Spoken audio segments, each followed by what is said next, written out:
जी दोस्तों सलाम। मैं इस वेले अपने जे बाबा फरीद पुल और ये बाबा फरीद पुल जोड़ती है पाकपतन और अगला तहसील मिंचनाबाद और डिस्ट्रिक्ट बहावल नगर।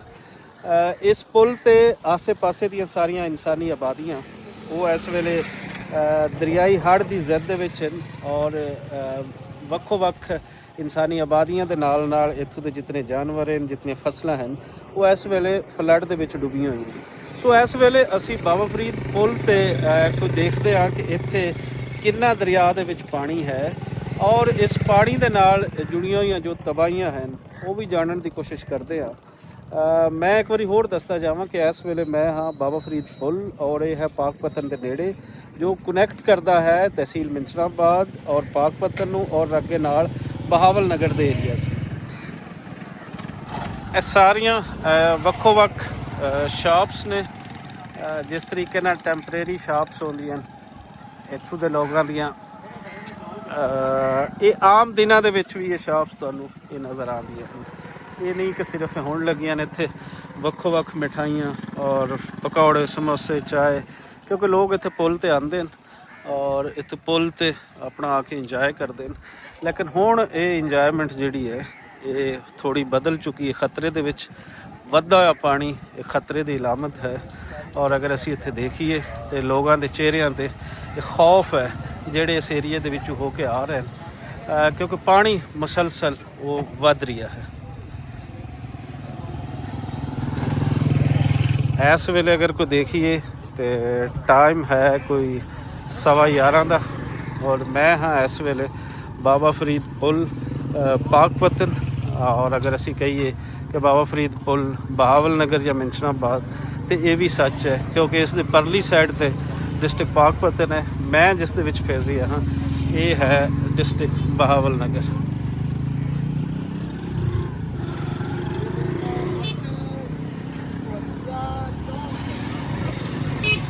ਵੱਧਦਾ ਹੋਇਆ ਮੁਸਲਸਲ ਪਾਣੀ ਦਾ ਖਤਰਾ ਜਿਹੜੇ ਲੋਕ ਦੱਸ ਰਹੇ।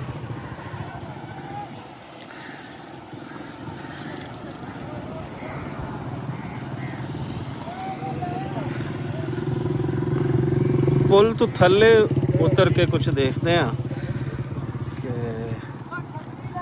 ਹਾਂਜੀ ਇਸ ਵੇਲੇ ਮੈਂ ਉਤਰ ਚੁੱਕਿਆ ਵਾਂ ਪੁਲ ਦੇ ਥੱਲੇ ਔਰ ਇਹ ਚੜ੍ਹਦੇ ਵਾਲੇ ਪਾਸੇ ਦੇ ਜਿਹੜੇ ਪੁਲ ਦੇ ਮੰਜ਼ਰ ਹਨ ਤੁਸੀਂ ਇਹ ਦੇਖ ਰਹੇ ਹੋ ਔਰ ਇਸ ਸਾਹਮਣੇ ਸਤਲੁਜ ਦਾ ਪਾਣੀ ਠਾਠਾ ਮਾਰਦਾ ਹੋਇਆ ਸਤਲੁਜ ਜਿਹੜਾ ਬਹੁਤ ਘੱਟ ਨਜ਼ਰ ਆਇਆ ਸਾਨੂੰ ਇੱਥੇ ਇਸ ਤਰੀਕੇ ਦਾ ਪਾਣੀ ਇਸ ਵੇਲੇ ਭਰਿਆ ਹੋਇਆ ਦਰਿਆ ਪੁਲ ਦੇ ਇੱਕ ਸਾਈਡ ਤੋਂ ਲੈ ਕੇ ਤੇ ਦੂਜੀ ਸਾਈਡ ਤੱਕ ਇਹ ਦੇਖੋ ਪਾਣੀ ਪਾਣੀ। ਸਤਲੁਜ ਦੇ ਵਿੱਚ ਇਤਨਾ ਪਾਣੀ ਬਹੁਤ ਘੱਟ ਨਜ਼ਰ ਆਉਂਦਾ ਹੈ। ਸਾਲਾਂ ਬਾਅਦ ਇਤਨਾ ਪਾਣੀ ਆਉਂਦਾ ਔਰ ਇਹ ਪਿੱਛੇ ਪਤਾ ਨਹੀਂ ਕਿਤਨੀਆਂ ਇਨਸਾਨੀ ਆਬਾਦੀਆਂ ਸੈਂਕੜਾ ਇਨਸਾਨੀ ਆਬਾਦੀਆਂ ਔਰ ਹਜ਼ਾਰਾਂ ਏਕੜ ਫਸਲਾਂ ਖੜੀਆਂ ਉਹ ਡੋਬ ਕੇ ਤੇ ਅੱਗੇ ਵੱਧ ਰਹੀ ਹੈ। ਪਿੱਛੇ ਤੱਕ ਜਿੱਥੇ ਤੱਕ ਅਸੀਂ ਦੇਖੀਏ ਪਾਣੀ ਹੀ ਪਾਣੀ ਪਾਣੀ ਹੀ ਪਾਣੀ। ਸੋ ਇਸ ਵੇਲੇ ਲੋੜ ਇਹ ਹੈ ਅਗਰ ਅਸੀਂ ਦੇਖੀਏ ਸਾਹਮਣੇ ਸ਼ਾਇਦ ਤੁਸੀਂ ਦੇਖ ਪਾਓ ਮੈਂ ਥੋੜ੍ਹਾ ਹੋਰ ਜ਼ੂਮ ਕਰਦਾ ਹਾਂ ਤੇ ਲੋਕ ਲੱਗੇ ਹੋਏ ਆ ਲੇਕਿਨ ਜਿਵੇਂ ਕਿ ਬਾਰ-ਬਾਰ ਮੈਂ ਦੱਸ ਰਹੀ ਹਾਂ ਆਪਣੀ ਮਦਦ ਆਪ ਦੇ ਤਹਿਤ ਲੱਗੇ ਹੋਏ ਆ तो सानू ये चो नज़र नहीं आ रही है तो सरकारी मशीनरी जो नज़र नहीं आ रही। सामने भी कुछ लोग जोड़े आ इस पिछे नाल वाली आबादियाँ के वो बन वो अपने वो बनने की कोशिश के भरपूर लेकिन पानी पिछे जिमें कि तुहानू ये तरदी हुई एक छोटे पौधे कलाली ये नज़र आ रही है। इस कलाली का आना एक निशानी है कि पिछे फ्लड होर आ रही है क्योंकि अगर पानी एको जगह पर टिक जाए तो फिर ये जमी हुई कलाली है जोड़े पौधे तुहानू भी सबज रंग के नज़र आ रहे हैं ये फिर ये भी रुक जाते हैं साइडों पर। पानी जिमें जिमें बढ़ता है फिर ये भी अगे नाल होर अगे तरना शुरू कर देते हैं। तो इस टाइम पानी की रंगत सारा कुछ दस रही है कि पानी पिछे होर जोर के नाल इस दे पिछे है। सो लोग असी तो यही कहांगे इस वीडियो राही बहुत सारे दोस्त पहले भी जोड़े दरियाई एरियाज़ के अंदर लोग बैठे उन्होंने ये दसते रहन ਕਿ ਤੁਸੀਂ ਇੱਥੋਂ ਨਿਕਲ ਜਾਓ, ਆਪਣੀਆਂ ਜਾਨਾਂ ਬਚਾ ਜਾਓ, ਆਪਣੇ ਮਵੇਸ਼ੀ ਲੈ ਕੇ ਚਲੇ ਜਾਓ। ਫਸਲਾਂ ਤੁਸੀਂ ਨਹੀਂ ਬਚਾ ਸਕਦੇ, ਘਰ ਤੁਸੀਂ ਨਹੀਂ ਬਚਾ ਸਕਦੇ, ਲੇਕਿਨ ਇਸ ਵੇਲੇ ਜਿਹੜੀ ਪੋਜੀਸ਼ਨ ਹੈ ਇਹ ਬਹੁਤ ਹੀ ਖਤਰਨਾਕ ਇਸ ਵੇਲੇ ਦੀ ਸੂਰਤ ਹਾਲ ਉਹ ਮੈਂ ਤੁਹਾਨੂੰ ਦਿਖਾ ਰਹੀ ਹਾਂ।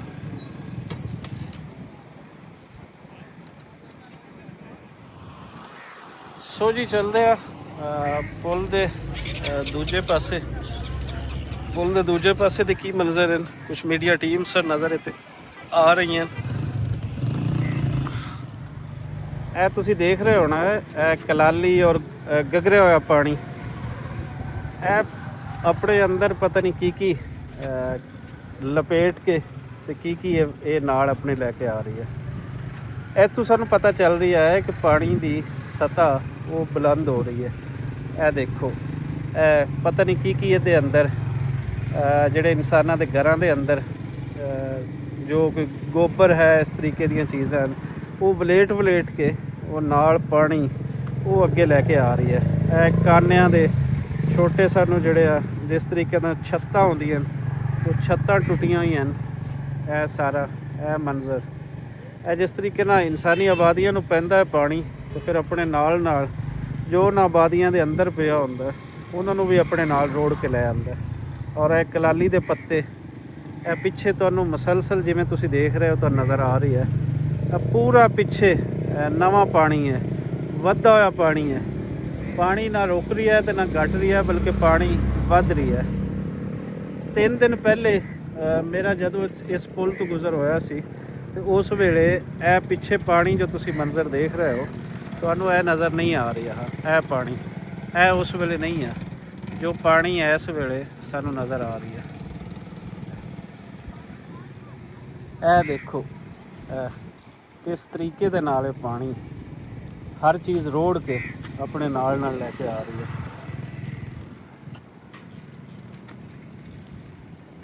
ਥੋੜਾ ਅੱਗੇ ਹੋ ਕੇ ਦੇਖਦੇ ਆ, ਇਹਦੇ ਸਾਹਮਣੇ ਹੋ ਕੇ ਦੇਖਦੇ ਆ।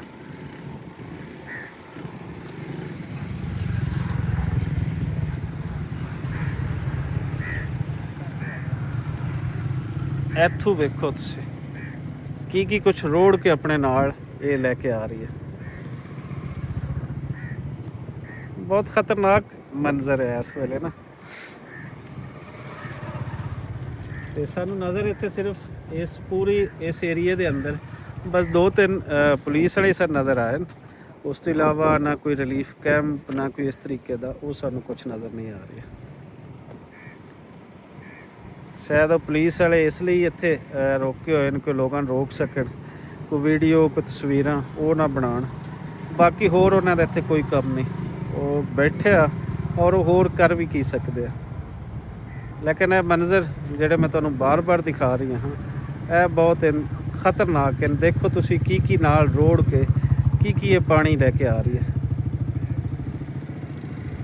ਇਹ ਇੱਕ ਪੂਰਾ ਤੁਸੀਂ ਕਹੋ ਕਿ ਜਿਸ ਤਰੀਕੇ ਦੇ ਨਾਲ ਮਿੱਟੀ ਉੱਪਰ ਰਹਿ ਗਈ ਹੈ ਤੇ ਥੱਲੇ ਕੋਈ ਇਹਦੇ ਸਖਤ ਚੀਜ਼ ਹੈ ਜਿਹੜੀ ਅਜੇ ਗਲ ਨਹੀਂ ਪਾਈ, ਕਿ ਜਿਸ ਤਰੀਕੇ ਦੇ ਨਾਲ ਫਿਕਸ ਹੋਈ ਚੀਜ਼ ਹੁੰਦੀ। ਇਹ ਦੇਖੋ ਕਿੰਜ ਰੋੜ ਕੇ ਤੇ ਕੀ ਇਹ ਰੋੜ ਕੇ ਆ ਰਹੀ ਹੈ। ਇਹ ਰੁੜਦਾ ਪਾਣੀ ਜਿਵੇਂ ਕਿ ਮੈਂ ਤੁਹਾਨੂੰ ਕਈ ਵਾਰ ਦੱਸ ਚੁੱਕਿਆ ਹਾਂ, ਇਹ ਖਤਰੇ ਦੀ ਇਲਾਮਤ ਹੈ। ਇਹ ਵੱਧਦੇ ਹੋਏ ਪਾਣੀ ਦੀ ਇਹ ਇਲਾਮਤ ਹੈ।